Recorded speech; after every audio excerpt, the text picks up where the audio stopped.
Robert Jenrick, you said pretty clearly that you want to get Shabir Ahmed out of the country. But there were similar cases under the Conservatives where the blockage wasn't the 1971 Act, which is what people are talking about now.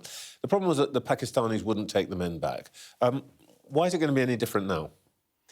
Well, the lesson from that period is that you've got to use all the levers of the British state to get these despicable people out of the country. And I'm afraid to say successive governments, Conservative and Labour, have just been too weak. We are not a weak country. We do have ways of doing this. We're giving around 80 million quid every year in aid to Pakistan. The Home Office issues thousands, tens of thousands of visas to Pakistanis. We should be pausing the aid, pausing the visas, putting maximum pressure on the Pakistani government to take this man back. Well, there was a case a year or so ago where the Pakistanis refused to take a single grooming gang perpetrator back to Pakistan unless we opened up the UK to flights from a discredited Pakistan airway. You know, that is completely unacceptable. We're pretending like the UK is some kind of, you know, we could just be pushed around. Well, we shouldn't be pushed around any longer. But you're asking this government to do something which your government failed to do with at least two other individuals. So during a period, by the way, when we were giving Pakistan way more aid than we're giving to them now. Why did the Conservative government fail? And you expect because there was a complete lack of will. There was a complete lack of will. It doesn't actually generally emanate from the Home Office. The issue is, will the Foreign Secretary and the Prime Minister of the day be willing to actually row in behind this? And I'm afraid to say, in the last Conservative government, they just were not prepared to do that. They would make up ludicrous excuses like, oh, we can't put pressure on Ethiopia because it will damage diplomatic relations with Ethiopia. Well, the British public don't care. They just want to get these people out of our country. So what if it harms relations with small countries around the world?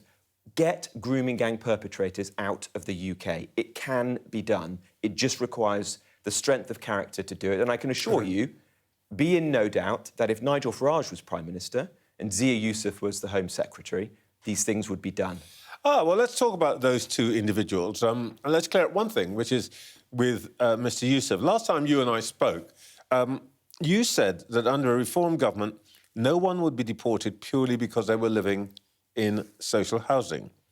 After the programme, your colleague Zia Yusuf said that wasn't right, that wasn't party policy. And he tweeted that if a foreign national lives in social housing at taxpayer expense, they automatically fail our economic test and will be deported. Now, this is his territory, so he's basically put you right, has he? Well, we're basically on the same page. What we're saying is too important. No, you were at a different end of the book. Not true, not true. He said you were wrong. Not true. We're saying two important things here. Firstly, social housing, which is a precious commodity, which we've got too little as a country, should be for British citizens. And that is what reform would do. Secondly, if you're in the UK and you're not a Brit and you're living in social housing, you will not be able to remain in it because you will not meet the economic test. So you're going to be given 3 months and to find private accommodation. And if you can't, then I'm afraid you will have to leave the country. And it's just a matter of basic fairness. The overarching philosophy behind a reform government is always put the British people first. And that comes for social housing. It will come for taxes and jobs. Today, we're saying that when the British government procures things, it should be putting British companies first, not international companies. So that's going to be behind everything that we do in government. So no divisions in a top team? No, none at all. Or as some cruel people say, he's bullied you into a tougher position? No, none at all. I'm sorry to disappoint you, Trevor, but Reform is a united team, and we're getting on with preparing for the next generation. I have no feelings about this, and I am always happy to see friends united. You've now lost 4 parliamentary by-elections in a row. Your leader can't seem to explain how he's paid for the properties he owns, and he won't say exactly what he's done with the donation of £5 million he received, which is odd because, on the face of it, there's nothing actually unlawful about that donation. Well, there's nothing... it's not just on the face of it. There's nothing wrong with it whatsoever. It's a private gift from a friend to Nigel. Nigel has good friends who but support him over the years. it is being inquired into by the parliamentary authorities. Well, sure. We're very confident that it will be dismissed. But the point I really want to get to is, whatever may or may not be true, is Nigel Farage now becoming more of a liability than an asset to reform? Don't be silly, Trevor. Nigel is... What do you mean, don't be silly? Well, because it's a silly... You've lost half a dozen points. It's a daft question. You've lost half a dozen points. You can barely hear a word out of your leader. He's keeping a low profile. Nigel Farage is keeping a low profile. Nigel Farage is keeping a low profile. Nigel Farage is out and about across the country. In fact, he was in America the last couple of days meeting the US Vice President. Well, he's travelling. He's done more public... To remind you, he's a British MP. He can do as much as he likes in America. He's also somebody who is the leading character who's likely to be the next Prime Minister of this country. Is quite right that he travels around the world and meets other statesmen. But my point is this. Nigel is one of the most hard-working people in British politics. He's been out touring the whole country. And look, we're leading in the opinion polls. We've led in the last 350 opinion polls. Nigel is on course to be the next Prime Minister of this country, and we are now preparing for that. We're selecting our candidates. We're raising the money that we need. We're professionalising the party. We're writing our manifesto. We are going to be ready to take on Andy Burnham whenever he's got the guts to go and get the mandate that he needs to get. You still have to deal with, if you like, the lingering questions about, if you like, the character of the party and the leader. And there's another story today. What exactly, can you tell us, is the role of Mr. George Cottrell, who is a man convicted of money laundering in the United States, who appears regularly with Mr. Farage, and who the Sunday Times today says pays for his security. Now, a spokesperson for Reform has called the story baseless and contrived. Is it true that this convicted criminal has been paying for Mr. Farage's security or not? This is a very old story that has been... Well, it doesn't matter whether it's true or not. It's an old story that's been dredged up by the Sunday Times, which let's remember is a Labour-supporting newspaper. I don't think they think that, but you're not even answering my question. They backed the Labour Party at the last general election. Is it true or is it not true? He's an old friend of Nigel's, and he's supported him in the past, before Nigel was even a Member of Parliament. He has no formal role within Reform whatsoever. Is he paying for Mr. Nigel Farage's security? Well, I believe it says in the story that he isn't, but he supported Nigel before he became a Member of Parliament. So there's nothing to see here. What I find astonishing about that article, Trevor, is that we have Andy Burnham about to become our Prime Minister. The media is doing absolutely nothing to scrutinise this man. What does he intend to do? And you've got a newspaper, a Labour newspaper like the Sunday Times, putting this story on the front page, trying to drag Nigel down. OK, you want to talk... Nigel is not going anywhere. Nigel is going to keep working hard to ensure that we get the change that this country actually needs. People watching this programme this morning are desperate for change. Their bills are going through the roof. Their wages are going nowhere. They're sick of the small boats arriving all the time.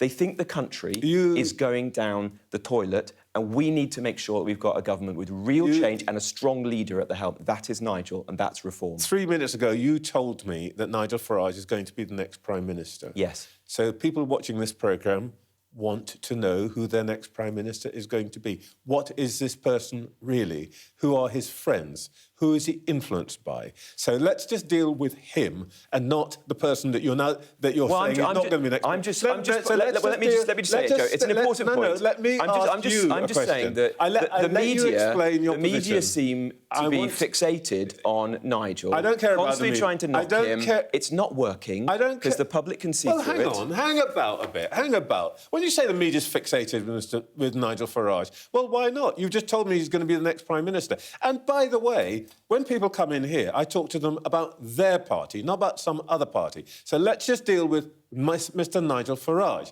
You are telling me that this Mr. George Cottrell is just some acquaintance. He doesn't, you tell me, pay for Mr. Farage's bodyguards and so on and so forth. Do you think... So what's the story then? Trevor. You're telling me that. You've conceded that... I haven't conceded anything. George Crossman is an old friend of Nigel's. He's allowed to have friends. And that he supported him before he became a Member of Parliament. Doesn't do so now. What's the story? There is no story here. This is just yet another in a whole chain of smears that's trying to drag Nigel down. And we're sick of it. Let's talk about the things that people actually care about. Well, let me tell you what they care about. Because I actually do spend a lot of time so do I. I can assure you, Trevor. Being lectured by people on the buses and the tubes. And one of the things they will care about is seeing Britain's next Prime Minister in the company, day after day, of a man who has been convicted of money laundering. It's not a good look, is it? He's an old friend of Nigel's. No, he has no I don't care if he's an old friend. He's been convicted of money laundering. He has no role within the form. There's no story here, Trevor. What the next Prime Minister... Oh, really? You don't mind what our next Prime Minister... who our next Prime Minister hangs out with? You don't care about that. Trevor, this is people out there do. Trevor, if it was Andy Burnham, you would be. Well, no one's scrutinising scrutinising anything to do with Andy Burnham at the moment. The man's just, drifting into number 10 with no scrutiny. We've seen where that's gone in the past. It happened with Keir Starmer and Rachel Reeves. Total disaster. At least acknowledge. No, that for Trevor, the average person, you're wrong. There is a question to be asked. You're wrong. With respect for you, Trevor, you're wrong. The country is in dire straits.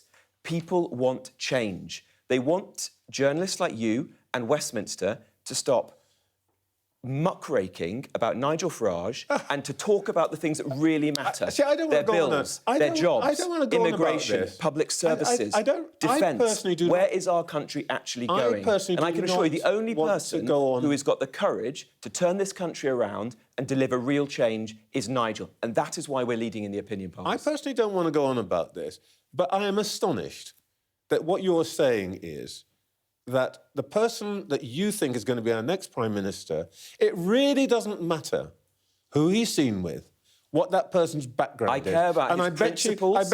I care about his principles and his values. And I can tell you this, there is nobody in British politics who has been more consistent on the most important issues facing this country than Nigel Farage. He has been campaigning on these issues like the effects of mass migration on working people, like net zero and how it's deindustrialising our country, since I was a teenager.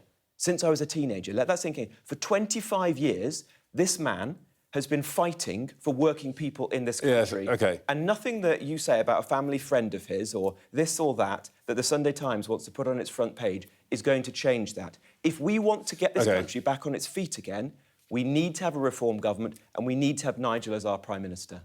Robert Jenrick, thank you for your time. Thank you.